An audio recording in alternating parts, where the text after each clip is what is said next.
आपके साथ हूं। आइए जानते हैं आज की ताजा अपडेट्स। देश और दुनिया में क्या चल रहा है उसकी पूरी जानकारी लेकर हाजिर हैं। सबसे पहले बात करते हैं आज के मुख्य समाचार की। नमस्कार, स्वागत है आपका भीम न्यूज इंडिया, देश के सबसे प्रमुख और विश्वसनीय चैनल में। आप देख रहे हैं भीम न्यूज इंडिया। मीनेश जयंती और होली स्नेह मिलन का कार्यक्रम छत्रपुरा छात्रावास में हुआ संपन्न। आयोजक थे श्री पवन मीणा, उप महापौर नगर निगम कोटा दक्षिण। मुख्य अतिथि रहे श्री चेतन पटेल, विधायक पीपलदा। इस अवसर पर समिति के जो संभागीय अध्यक्ष हैं उनने इस कार्यक्रम में शिरकत की। देखिए भीम न्यूज इंडिया की रिपोर्ट। अपने उद्बोधन में पवन मीणा डिप्टी मेयर ने क्या कुछ कहा, देखिए एक रिपोर्ट। इस संस्था के पूर्व अध्यक्ष नरेंद्र मीणा जी समाज में जनजाति क्षेत्र में एक लंबे अरसे से अपनी सेवाएं दे रहे प्रतापलाल मीणा जी, हमारे भैरवलाल काला बादल जी की पुत्रवधू माता जी गीता देवी जी, हमारे मीनेश भगवान मंदिर प्रेमनगर से अध्यक्ष हंसलाल मीणा जी, हमारे साथ में बैठे हुए भगवती मीणा जी तलवंडी से अध्यक्ष हैं आप मीनेश मंदिर से। हमारे बीच में कंवरलाल जी बैठे हुए जिनका समाज के प्रति बहुत अच्छा योगदान है। प्रेमनगर जैसे क्षेत्र में अपने मकान के निर्माण के साथ साथ में अपनी जगह जो थी उस पर इन्होंने मंदिर का निर्माण करवाया। मंदिर निर्माण के बाद में मीनेश भगवान मंदिर की स्थापना के लिए इन्होंने वो जगह दी। तो आपका बेशक समाज में एक बहुत बड़ा योगदान है कि आज आपने समाज को बैठने के लिए एक जगह पे एकत्रित होने के लिए आपने बहुत अच्छी व्यवस्था दी है। हमारे बीच में धर्मेंद्र मीणा जी बैठे हुए हैं। धर्मेंद्र मीणा जी हाल फिलहाल ही कांग्रेस पार्टी की तरफ से शहर जिला अध्यक्ष के तौर पर आप नियुक्त हुए हैं, तो मैं आपको बहुत बहुत बधाई देता हूँ। और साथ में रघुवीर मीणा जी को मैं बहुत बहुत बधाई देता हूँ पूरे समाज की तरफ से, सभी हमारे समाज बंधुओं की तरफ से। यहाँ पर जितने भी हमारे बातें करने हैं, हमारे जो इस चुनाव को संपन्न एग्जीक्यूट कराने के लिए जिन्होंने बहुत बड़ी भागदौड़ करी है, दिनेश मीणा जी है, गणेश जांगीर जी हमारे बीच में, लक्ष्मण जी है हमारे बीच में बैठे, और कई सारे लोग हमारे बीच में बैठे हुए, राजनीतिक मीडिया के साथ और बहुत सारी टीम है जिन्होंने, जो हमारा सबसे बड़ा डर था ये जो चुनाव होने जा रहे थे, इस चुनाव को संपन्न कराना अपने आप में बहुत बड़ी टेंशन थी। समाज का हर व्यक्ति इतना चिंतित था कि कहीं ना कहीं ये समाज टूट न जाए, ये समाज छिन्न न हो जाए, ये चुनाव कैसे होंगे कैसे नहीं होंगे।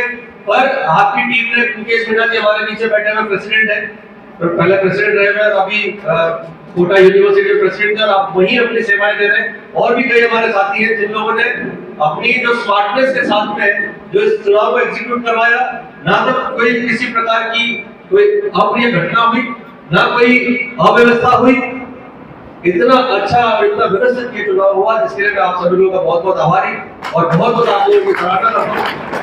हमारे कई सारे समाज बंधु यहाँ पे बैठे हुए हैं। साथियों, हाल फिलहाल ही हमारे जो 1 तारीख को हमारे चुनाव हुए, भारतीय आदिवासी मीणा सामाजिक सुधार संघ, ये संस्था हमारे कोटा संभाग में, हमारे राजस्थान में, अगर मीणा समाज की अगर सबसे पहले कोई संस्था बनी होगी तो ये शायद उन संस्थाओं में इसका नाम है। 1965 में इसका स्थापना हुई थी, भैरवलाल काला बादल जी के कर कमलों से इसकी जो स्थापना हुई थी। इनके कई साथी हमारे बीच में बैठे हुए, प्रतापलाल जी बैठे हुए, अपने बाबूलाल जी बैठे हुए, ऐसे कई लोग हैं जिन लोगों ने भैरवलाल जी को सुना, जाना, समझा और उनकी जो कार्यशैली थी उस चीज पर समाज का कैसे उत्थान हो, उनका एक सबसे बड़ा विश्वास था। इस वजह से उन्होंने इस संस्था का निर्माण किया, ये जगह उन्होंने बनाई, मीणा समाज को आरक्षण दिलाने में उन्होंने अपनी बहुत बड़ी भूमिका निभाई। साथियों, उनकी एक किताब है, तो हमारे कई साथी हैं, रखवाला जी बैठे हुए हैं, चंदालाल जी हैं, हलदर जी हैं, जिन्होंने किताब का जो है उसका किताब लिखी है, उसकी जीवनी जो है पूरी उनकी लिखी हुई है। मैं कई बार उस जीवनी को पढ़ता हूँ और मैं ये देखता हूँ, जब उनके बारे में, उनके जीवन के बारे में जब पढ़ता हूँ, तो मैं आज भी अगर उस किताब को पढ़ूंगा तो मेरे 3 से 4 बार मेरी आंखों में आंसू आ जाते हैं। मैं ये देखता हूँ कि किस तरीके से उन्होंने समाज के उत्थान के लिए उनके कैसे विचार थे, वो समाज को कहाँ लेके जाना चाह रहे थे, वो समाज के लिए कितना चिंतित थे। अब जब मैं उनका अगर कंपैरिजन किसी और दूसरे नेता के साथ में करता हूँ, जिस दौर के वो नेता रहे थे। अगर उस दौर के नेता के साथ मैं करता हूँ तो मैं ये देखता हूँ कि उनका समाज, उनका परिवार जो है न जाने कहाँ पहुंच चुका है, एक धनाढ़ परिवार हो चुका है।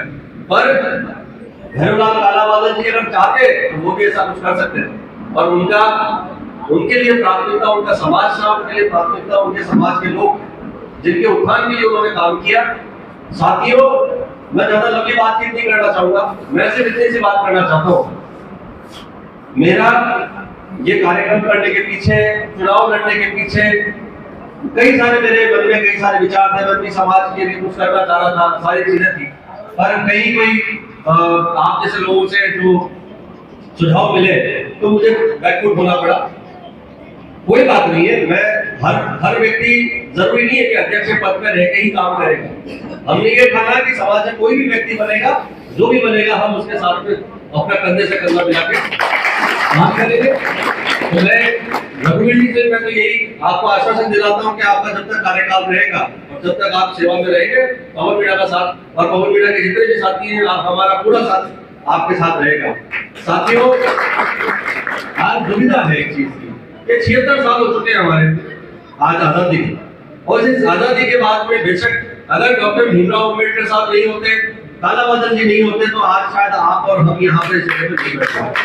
आपने हमसे जितना भी आज तक जो लाभ लिए हैं, या कोई नौकरी में गया है या आरक्षण का लाभ लिया है, या फिर नौकरी कर रहे हैं, या फिर आप व्यापार कर रहे हैं या खेती कर रहे हैं, कुछ भी कर रहे हैं ना, तो इन सबके पीछे सबसे बड़ा योगदान डॉक्टर भीमराव अम्बेडकर साहब का और कालाबादल जी का।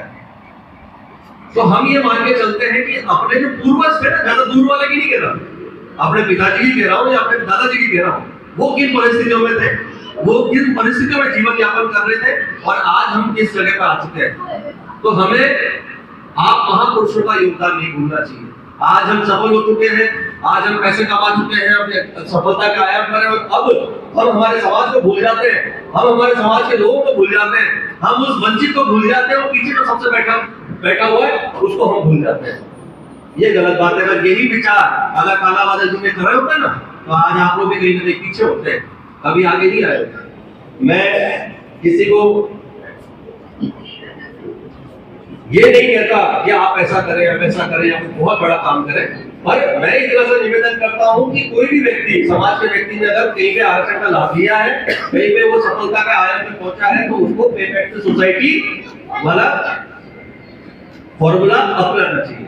उसको कोई ऐसे कार्य करने चाहिए, कृत्य करने चाहिए जिससे समाज का व्यक्ति, कोई अगर आज पीछे रह गया है, उसको कैसे आगे लेके आए।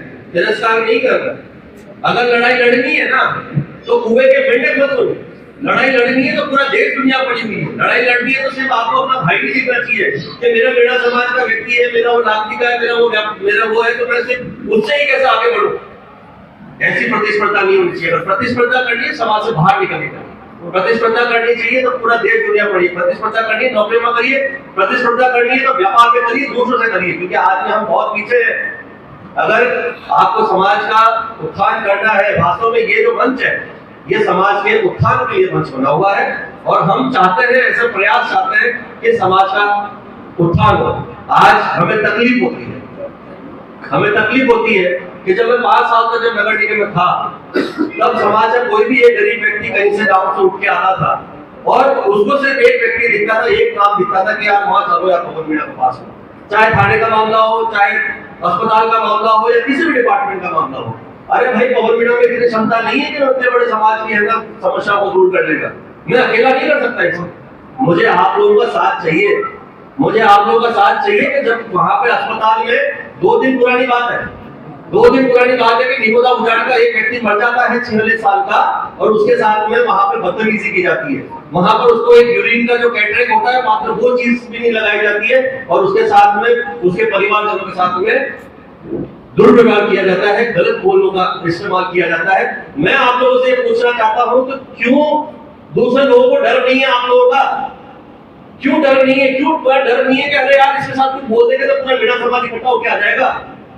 ये डर होना चाहिए। इतना बड़ा समाज है, इतने सारे लोग हैं, इतने सारे मतदाता हैं, मतदाता इतने हैं कि पूरे आप विधानसभा में, ये चाहे लोकसभा के अंदर आप लोग अपने निर्णायक मुकाम में पहुंच सकते हो, लेकिन उसके बावजूद भी आप और हमारा वो जो व्यक्ति है ना, जो सबसे गरीब है, जो जिसको जरूरत है, जिसके लिए बात कर रहा हूँ, उस व्यक्ति के लिए लड़ाई लड़ने वाला कोई भी नहीं है। इस मंच को मैं ये चाहता हूं कि इस मंच पे ऐसी व्यवस्थाएं बने कि ऐसे लोगों के लिए लड़ाई लड़ी जाए और ऐसे लोगों के लिए कोई ना कोई व्यवस्था की जाए कि जब कोई गांव का व्यक्ति जब कोटा में आए, वो एक विश्वास के साथ में आए कि नहीं मैं कोटा में जा रहा हूँ, तो मेरे साथ में कोई भी अहित होता है या कोई गलत बात होती है तो वहां पे हाड़ोती, आदिवासी, मीणा, सामाजिक सुधार संघ के लोग और पदाधिकारी बैठे हुए कि मेरे पास कोई भी दिक्कत आएगी तो एक साथ मेरे साथ 500 आदमी खड़े हो जाएंगे। मैं इस मंच को उस नजरिए से देखता हूँ, मैं इस मंच को उस माध्यम से देखता हूँ। मैं आप सभी लोगों से मैं निवेदन करता हूँ, रघुवीर जी आज हमारे अध्यक्ष, नवनिर्वाचित अध्यक्ष बने हैं, इस मंच की कुछ ऐसी व्यवस्थाएं हो कि आने वाले समय में लगना चाहिए कि नहीं, उस मंच से अगर कोई बात आई है, उस मंच से अगर कोई शिकायत आई है तो भैया गंभीरता से सोचना पड़ेगा। गंभीरता से नहीं सोचेंगे तो भैया 500 आदमी की तरह आगे हो जाएंगे हमारे यहाँ पे। तो मेरा इतना सा निवेदन आप सभी